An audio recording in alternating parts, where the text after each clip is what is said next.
자, 오늘의 방송은 뭐 저번 주에 이어서 저번 주에 이어서 어, 두 번째 시간인데요. 저번 주 방송 주제는 그거였죠. 도대체 어떻게 살아요?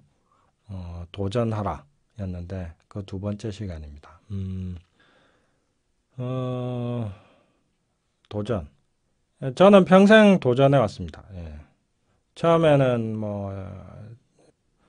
제 평생은 도전의 역사다. 뭐 이렇게 설명될 수가 있고, 예. 그냥 뭐 뭔가에 계속 도전하고 싶었습니다. 저는 어렸을 때부터. 예.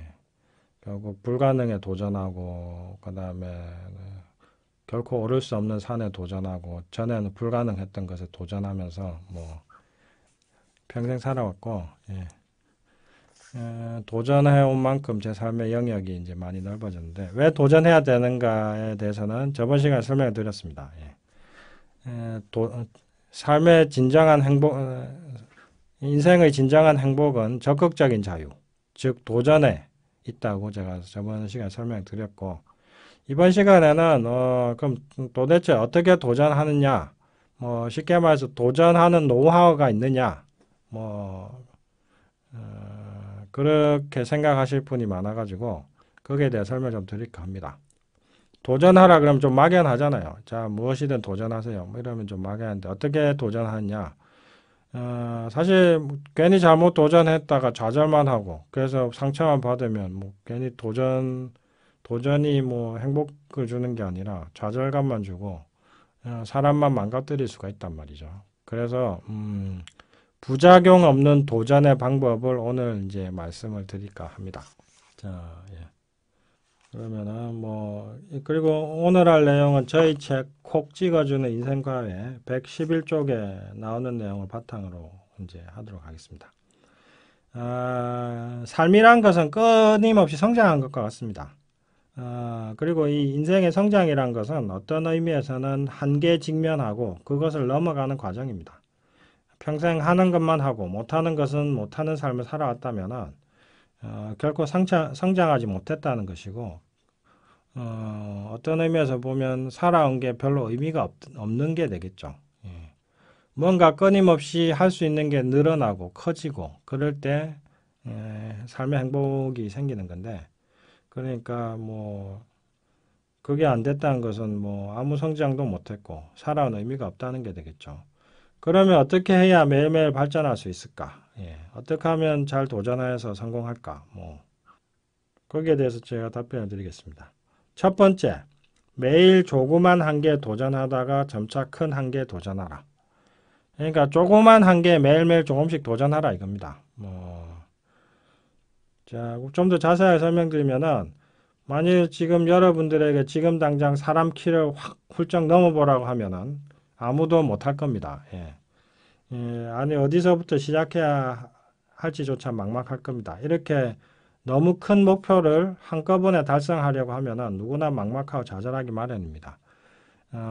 상담해 보면 쉽게 실패한 사람들의 가장 큰 특징 중에 하나가 초반에 너무 큰 목표를 세운다는 거죠. 그러면 반드시 실패합니다. 예, 그렇게 하시면 안 됩니다. 우리가 아는 이제 바람의 파이터 최배달의 이제 일대기를 제가 많이 만화나 책으로 소설로 많이 영화로도 보고 했는데 제가 연구한 사람 중에 한 명이거든요. 그 사람의 이제 수련법 중에 일명 수수대 넘기라는 게 있습니다. 수수대는 뭐 성장 속도가 엄청나가지고 뭐 매일 몇 센치씩 뭐 쑥쑥 자란대요. 그래서 뭐 몇 달 지나면은 뭐 사람 키를 훌쩍 넘기게 넘기게 된답니다. 그래서 이제 그런데 이제 요걸 가지고 이제 그 무술 수련을 하는데 어떤 식으로 하냐면은 수수대를 매일 수수대 심으면 처음에 싹이 나잖아요. 그럼 그거 뛰어넘는 건 애기도 할 수 있죠. 그런데 이게 계속 뭐 하루 몇 센치씩 자라니까, 뭐 이렇게 계속 쑥쑥쑥 자라면 어떻게 되겠습니까? 어느 순간 되면 뭐 무릎까지 오고, 허리까지 오고, 그럼 조금씩 힘들어지겠죠. 하지만, 매일매일 싹이 날 때부터 매일매일 이걸 넘어온 사람은 어떻게 되겠습니까? 수수대를 싹 넘을 수 있게 되겠죠. 매일매일 조금씩 낮은 단계에서부터 해왔기 때문에. 자, 그러니까 도전해서 성공한 가장 좋은 방법 중에 하나는 작은 것부터 도전해서 자꾸자꾸 실력을 키우는 겁니다. 예. 그렇게 하다 보면 큰 일도 아무렇지도 않게 하게 됩니다. 두 번째, 한계 상황의 고통을 더 큰 고통으로 극복하라. 예, 요건 뭐냐? 근력을 키우기 위해서 이제 역기를 들 때를 예로 들어 보면 이렇습니다. 이것도 최배달의 수련법에 바람의 파이트라는 만화에서 제가 본 내용인데, 거기 어떤 권투 선수가 이렇게 수련을 하더라고요. 예를 들면 지금 내가 들 수 있는 역기 무게가 100kg이다. 근데 맨날 100kg만 들면 기록갱신이 안 되겠죠. 자, 그래서 이 한계를 넘기 위해서 거기 어떤 무술가가 어떤 방법을 쓰느냐. 자기 한계, 역기를 들다가 한계에 도달해서 도저히 못 들 때가 옵니다. 그럼 그 자기 옆에 제자가 갑자기 바늘을 들고 있다가 팔을 쿡 찌릅니다. 그럼 놀래가지고 너무 아파가지고 온 힘을 확 쓰게 되겠죠. 그러면 그 순간 자신 한계가 팍 자신 한계를 팍 깨면서 그 고통을 그 고통 때문에 자신 한계를 확 넘어서면서 확 들게 됩니다. 이렇게 일단 한번 성공하고 나면은 그다음부터는 쉽게 성공하게 됩니다. 일단 한번 했던 느낌이 있기 때문에 그다음부터는 됩니다. 자, 그렇게 이제 쭉 하다 보면 이 한계가 자연스럽게 이제 돌파하게 되죠. 그러다 또 시간이 지나면 또 이런 방식으로 한계에 도달한 거죠. 예. 저도 이런 방식을 썼습니다. 저는 이제 뭐 평생 그 도전하면서 살아왔는데, 한계에 도전하는 게 두려울 때마다 저는 이제 죽음을 생각합니다. 제가 죽을 때를 생각한 거죠. 제가 죽을 때를 쫙 생각하면은 어떤 느낌일까? 안 될까봐 안 해가지고, 아무것도 안 될까봐 두려워서 아무것도 하지 못한 채로, 즉 도전을 안 했기에 실패조차 못한 채로 쭉 죽어가면서 그것을 후회하게 될 것을 쭉 생각하다 보면은 지금 내가 도전을 못하는 게 오히려 더 그 고통이 너무 커서 도전했다가 실패하면 어떡하나 하는 이 두려움보다 도전조차 못해서 죽을 때 비참해지면 어떡하나 이 생각이 너무 커서 갑자기 도전해 보고 싶어집니다. 그러면은 다시 도전합니다. 이거 뭐 저는 이 방법 일종의 이 방법 응용한 거죠. 참고로 이제 우리가 몸의 한계에 도전하는 순간에는 근섬유가 파열이 됩니다. 그래서 통증이 유발되죠. 그래서 근육통이 생기는 건데, 근데 시간이 지나면 이 파열된 근육이 회복되면서 더 굵어지고 더 튼튼해집니다. 근데 이제 이 뇌세포도 똑같습니다. 나는 이것밖에 못해라고 생각하는 순간에 그걸 확 깨고 나면은 뇌 신경세포도 다시 더 근섬유가 더 굵어지듯이 신경세포 연결망도 그것을 할 수 있게 더 굵어지고 튼튼해지거든요. 그래서 결국은 어떻게 되냐? 결국 한계에 도달해서 나의 과거의 모습을 깨버리고 나면 근섬유가 다시 강해지듯이 튼튼해지듯이 나 자신이 더 강해지고 굵어집니다. 그러니까 깨지는 것을 두려워하지 마십시오. 팍싹 깨져야지 새로운 더 튼튼한 나로 태어나게 됩니다. 저는 평생 깨지면서 살았습니다. 그래서 앞으로도 계속 깨질 각오로 삽니다. 그래서 깨지기 위해서 제가 많이 쓰는 방법이 제일 강한 사람하고 붙는 거죠. 물론 싸움하는 건 아니까 정말 그 상대할 수 없을 만큼 불가능해 보이는 사람을 목표로 설정해가지고 그 사람을 이기기 위해서 엄청나게 노력하는 방법을 많이 썼는데 그러면 처음엔 엄청 깨지죠. 뭐 쉽게 얘기하면 비유하자면은 이제 갓 권투 시작한 초보가 뭐 프로 선수한테 덤비는 격이잖아요. 그럼 맨날 두 대를 맞겠죠. 그런데 그것도 맨날 두 대를 맞으면서 계속 훈련을 하다 보면 나중에 프로 선수가 될 수 있겠죠. 그게 바로 깨지면서 크는 거다 이거죠. 뭐 그게 이제 제 방식인데. 자, 그래서 두 번째 한계 상황의 고통을 더 큰 고통으로 극복하라. 그 다음에 이것과 관련해서 또 생각나는 게 있는데 제가 도전하라고 하면 많은 분들이 이제 제일 많이 듣는 얘기가 힘들잖아요.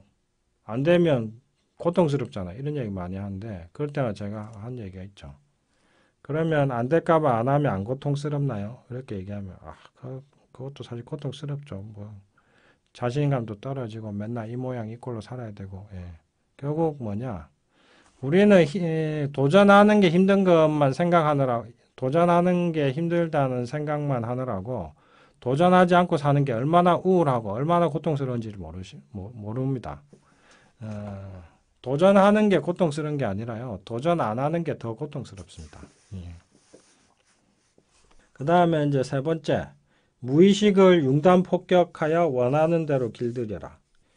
제가 이제 과거에 영어 공부할 때 쓴 방법인데요. 제가 제 나름대로 융단 폭격법이라고 이름을 붙였습니다. 제가 카투사로 근무할 때 이제 영어 실력 군대에 있을 때 영어 실력의 한계를 극복하기 위해서 쓴 방법인데 어떻게 썼느냐? 지금은 AFN이라고 하던데 그때는 이제 그 미군 방송을 AFKN이라고 했거든요. 그때 AFKN 라디오를 듣고 AFKN 텔레비전 보고 영어로 일기 쓰고 영어 원서 보고 근무할 때도 미국 애들하고 짝이 돼가지고 뭐 영어로만 대화하고 이렇게 한 6개월 정도 하니까 하니까 어느 날 잠을 자고 있는데 누가 한국말 막 떠드는 거예요. 그래가지고 누가 이렇게 자는데 떠드나 들어보니까 그게 AFKN에서 나오는 영어 방송이었어요. 그러니까 제 무의식이 계속 영어로 이제 한마디로 말해서 영어로 융단 폭격을 당한 거죠. 그러고 나니까 나중에 영어하고 한국말하고 구분을 안 하게 된 거죠. 그래서 이제 드디어 이제 저희 무의식이 이제 한국말과 외국어를 구분하지 않을 정도 영어에 익숙해지니까 그때부터는 영어가 갑자기 확 늘더라고요. 그 다음부터는 꿈속에서도 뭐 영어로 뭐 대화하는 꿈도 꾸고 뭐 하여튼 영어가 너무 익숙해졌습니다. 자, 이게 이제 융단 폭격법인데 결국 뭐냐? 내가 뭔가 잘하고 싶다. 피아노를 내가 잘 치고 싶다. 그러면은 피아노 잘 치는 뭐 피아노의 대가가 연주하는 모습을 뭐 동영상으로 보든지 아니면 연주회 가서 보는 겁니다. 그냥 푹 빠져서 보고 그 다음에 뭐 모차르트든 쇼팽이든 또 좋아하는 음악 피아노 곡을 또 듣고 또 틈나는 대로 연습도 해보고 뭐 하루 종일 그러니까 거기에 빠져서 사는 겁니다. 보고 듣고 손으로 해보고 그 다음에 뭐 필요하면 작곡도 해보고 저는 그때 영어 일기도 쓰고 그랬으니까요. 자 그렇게 6개월, 1년, 2년 하다 보면 어떻게 되냐 뭐 기가 뚫린다 이런 말 하잖아요. 어학 공부할 때 그게 기가 뚫리는 게 아니고요. 사실은요. 무의식이 뚫리는 겁니다. 원래 우리의 무의식은 처음에는 새로운 것을 익히기 전에는 일정 시간은 저항하고 거부합니다. 근데 그걸 계속 반복해서 두드려 버리면은 뭐 내가 해야 될 걸 자꾸 주입해 버리면 무의식 나중에는 완전히 더 이상 저항하다가 저항하는데 아무리 저항해도 계속 뭐 융단 폭격 해버리니까 어떻게 됩니까? 무의식 나중에 두 손 두 발 다 들게 되죠. 그러면서 그걸 마치 쫙 빨아들이기 시작합니다. 그 단계 넘어서면은. 그러면 엄청나 일치월장하게 되거든요. 그게 이제 어학 같은 경우에는 뭐 한 6개월에서 한 1년 정도. 뭐 다른 뭐 무술이나 예술도 한 6개월에서 1년 정도면 무의식이 뚫리지 않을까 뭐 이렇게 생각하는데요. 그게 또 하나의 그 도전하는 아주 좋은 방법입니다. 뭐 잘하는 사람들 다 이렇게 하더라고요 보니까. 비틀즈로 이름 나기 전에 클럽 밴드에서 하루 종일 독일의 클럽 돌아다니면서 먹고 자는 시간 빼놓고는 계속 연주했대요. 그러면서 엄청나게 음악 실력이 늘었대요. 뭐 이게 이제 일종의 만시간의 법칙이 이런 거죠. 만시간 해야지 무의식 숙달된다. 뭐 우리 뭔가를 숙달하기 위해서 만시간을 해야 된다 이렇게 얘기하잖아요. 이게 이제 만시간의 법칙을 뭐 저는 제 나름대로 이렇게 뭐 한 거죠. 물론 제가 이거 했을 때는 만시간의 법칙을 제가 모를 때였는데 본능적으로 그냥 이렇게 한 겁니다. 그 다음에 네 번째, 반복 또 반복 또 반복하라. 저는 이 방법은 일명 무리를 걷는 법이라고 이름 붙였는데 저는 뭐 평생 외국어를 익혀왔습니다. 뭐 근데 이걸 전부 제가 혼자 독학으로 했거든요. 저는 뭐 어디 학원 다니면서 배운 게 아니고, 저 혼자 책 사서 책 사고 테이프, 영어 테이프, 뭐 중국어 테이프 사서 듣고 하면서 이제 저 혼자 다 익혔는데, 그래서 한학도 저 혼자 했고, 영어, 중국어 전부 저 혼자서 익혔는데, 이 외국어 공부한 방법이 꼭 무리를 걷는 것과 같다는 느낌을 많이 들었습니다. 무리를 걷는 방법은 뭡니까? 먼저 한 발을 물에 내디딥니다. 그죠? 그리고 이 발이 빠지기 전에 다음 발을 빨리 내디딥니다. 그죠? 다시 그 발 빠지기 전에 다른 발 또 내디딥니다. 그죠? 이렇게 이 과정 쭉 반복하면 육지에까지 물에 빠지지 않고 육지에 도달하게 되겠죠. 어학 공부하는 것도 똑같습니다. 단어 외우는 것도 똑같은데 한 단어를 외웁니다. 그 단어를 읽기 전에 또 외웁니다. 동시에 새로운 단어를 외웁니다. 다시 이 단어 읽기 전에 또 외웁니다. 빠지기 전에 한 발 더 내딛듯이 읽기 전에 또 외워야 됩니다. 이게 바로 이제 단어를 암기하는 비결이고 어학을 하는 비결입니다. 반복, 반복, 또 반복. 반복 이상의 최고의 학습법은 없습니다. 하여튼 잘하고 싶으면 계속 반복, 반복, 또 반복하시면 됩니다. 다섯 번째, 최고를 목표로 하라. 저는 이제 무엇을 하든 간에 이제 일단 뭔가 하게 되면 이 분야의 최고가 누구냐를 목표로 그 분야의 최고수를 목표로 삼습니다. 그래서 한의학 공부할 때는 중국의 허준이라 불리는 사람이 있습니다. 장경학이라고. 한의사들은 다 압니다. 허준 이상은 유명한 사람인데 그 장경학을 목표로 해서 장경학이 쓴 그 경학전서라는 책이 있습니다. 그게 이제 우리나라 동의보감보다 좀 더 두꺼운데요. 그걸 이제 몇 년 동안 그 책을 제가 볼 때는 번역이 안 돼 있어가지고 한문어로 돼 있었는데 엄청 두껍죠. 번역 안 된 게 한 2,000쪽이 한 1,200쪽, 1,500 한문 원서로 그러니까 한 2,000페이지 될 겁니다. 번역한 게 뭐 거의 7,000쪽, 7,000페이지, 8,000페이지 이상 될 건데 하여튼 장경학을 목표로 했고 EFT 할 때는 창시자인 게리 크레이그를 목표로 했고 철학 공부할 때는 뭐 김용옥 교수를 목표로 했고 심리치료에서는 에릭슨이라고 또 유명한 신경정신과 의사가 있죠. 뭐 심리치료, 뭐 상담 심리 이쪽에서는 누구나 아는 사람인데 밀튼 에릭슨을 목표로 했습니다.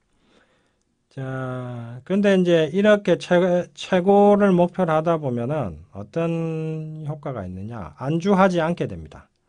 안주하지 않게 되고 자꾸 분발하게 되고 그러다 보면 이렇게 이제 쭉 자꾸 최고인 사람을 목표로 하다 보면 최고가 설사 못 되더라도 최소한 고수는 될 수 있습니다. 최고수는 못 되더라도 최소한 고수는 될 수 있다 이거죠. 그러니까 처음부터 쉽고 만만한 목표를 정하지 말고 최고수를 목표로 정해서 꾸준히 분발해서 열심히 하다 보면은 나의 한계를 넘어설 수 있다 이거죠. 덧붙여서 이제 확언과 EFT를 동시에 활용하면 더 쉽게 나의 한계를 극복할 수가 있죠. 확언으로 내가 원하는 모습을 생생하게 상상하고 그리고 EFT 하면서 도전하는 것에 두려움을 지우고 이렇게 하다 보면은 확언으로 내가 원하는 모습을 자꾸 상상하고 목표로 삼고 그 다음에 도전하는 과정에서 올라오는 두려움, 불안함, 좌절감 이런 것은 EFT 지우고 이렇게 자꾸 하다 보면은 어느새 나도 모르게 내가 원하는 목표에 도달이 된다 이거죠. 그리고 또 재밌는 거는 최고를 목표로 하다 보면은요, 종종 최고를 넘어서는 경우도 생깁니다. 그게 이제 참 인생의 묘미이기도 한데, 뭐 제 경험은 이렇습니다. 뭐 비하면 등산화 같은데, 뭐 예를 들면 히말라야 산맥이나 뭐 중국의 천산 산맥 보면 온갖 봉우리들이 경쟁하듯이 막 수천 수만 개의 산들이 봉우리들이 쭉 몰려 있잖아요. 서로 경쟁하듯이. 도전이란 건 이제 그런 산을 오르는 것과 같은데 처음에는 다들 이제 도전을 시작할 땐 뭐 히말라야 산이나 뭐 천산 산맥이나 유럽의 알프스 산맥처럼 모든 봉우리들이 저 위에 에, 올려다 보입니다. 근데 시간이 지나서 1년, 2년, 3년, 4년 꾸준히 하다 보면 어느새 그 높은 봉우리들 중에 봉우리들이 내 발밑에 서는 것들이 한두 개씩 생깁니다. 처음에는 낮은 봉우리 한 개, 시간이 지나면 또 두 개, 세 개. 어느 순간 가보면은 내 위에 있는 나보다 높이 있는 봉우리도 많지만 내 발밑에 있는 봉우리도 엄청 많다 이거죠. 요즘 제가 느끼는 느낌인데 처음 제가 스무 살, 21살에 이제 내가 너무 무지해서 공부를 좀 해야 되겠다 이 생각하고 이제 공부를 쭉 할 때는 모든 사람이 다 제 위에 있는 것처럼 보이는데 이제 한 20몇 년 하고 나니까 그 중에 상당수는 제 발밑에 있더라 이거죠.